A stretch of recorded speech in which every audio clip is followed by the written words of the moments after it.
Alright, the recording software is up and running again, so I'm now going to go over the code elements as part of the final design checklist. Just go straight down the list here, and I'm going to start off with the strategy pattern. So obviously we're going through all of the different patterns that have been used. So I'm going to start with the player. So if we look in the player ship here, so this is the update method. So I'm just calling main_sprite.setPosition to the grid because the strategy is actually updating the X and the Y. Right here I'm just clamping and making sure that the values that I'm getting from the strategies aren't going outside of the bounds of the actual of the window. Okay.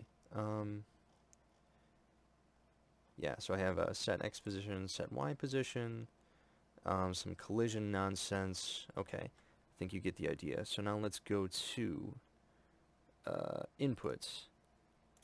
Alright, so let me start off with keyboard input. Okay. Yeah, so this control method is being called in the update loop for the base class input. So yeah, I have a paused variable that's just controlling certain things. But yeah, anyway, the control method is being updated. Oh boy, the control method is being called in the update loop. I'm very sorry. It's very early. Okay. So it's just calling ship.setPosition. Previously in class you mentioned that I was using an enum, and I was going through all of these different functions, and it just wasn't the way that a strategy pattern was supposed to work out. So this is just calling the ship directly. I have a pointer to the ship, an input. I'm still using this control enum. Actually, wait, no, I'm not using this control enum. I'm using a different control enum for the AI input, but we'll get to that in a second. So yeah, I have a pointer to the ship, and I'm just calling these methods on the ship. So yeah, both AI inputs and keyboard input inherit from input. Okay. So I actually have a tiny little state machine here. It's not a finite state machine with all the different classes and whatnot. So I'm just using a switch statement and all of these different methods here. But it is functionally a state machine, and we're just referring to the ship pointer here. So yeah, I am using AI states, which is defined here, but I'm not using this other enum. I just left it in there.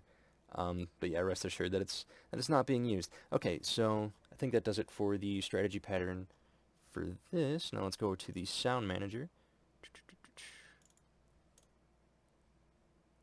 Okay, so in soundmanager.h, I have a sound strategy, current strat, and this is the thing that's being swapped out.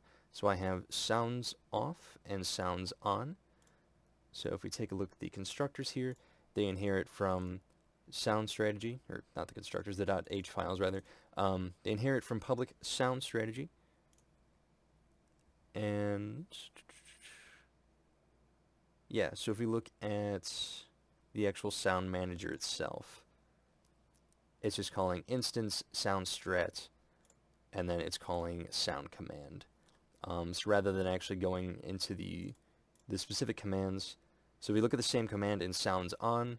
In the initialize function, we're setting up all of the different sounds, and then the sound command is actually initializing all of these commands here, and that's a good look at the command structure right there, or command pattern rather.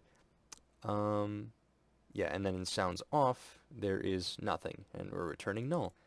So we can actually see that in action, as the attractor mode has been running this entire time. Now we're going into play mode, and if I shut up for a second, you can hear that all of the sounds are working. Blaster sound is working, the spider sound is working, and there we go.